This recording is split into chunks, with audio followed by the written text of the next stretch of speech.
Mai scurt, am trecut eu acum pe la șantierul nostru și mă uit de lumină. Mă duc să văd ce fac băieți la ora asta. Mâine Crăciunul, dar ei lucrează. Băi, dar ei real lucrează, man. Da, mergem să vedem ce fac. Pățanii dau chimie și șlefuiesc pe vertoliotul. Și au de șlefuit toată noaptea.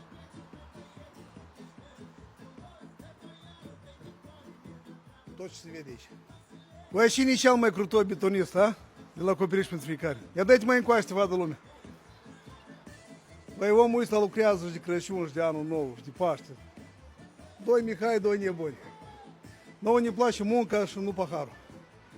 I-am apelat la noi și apelați la domnul Mihai. Ăsta va construi casa de la și până la. Vă trebuie documente și documente va face. Tech pasport, asigurare, test va face. Și nu? Și apă și canalizare. Sănătește. Și e că așa din jumătate în jumătate de oră, băieți cu vertoliotul în mână îi dau bătaie. Până să iasă tapa din beton și să fie betonul șlefuit.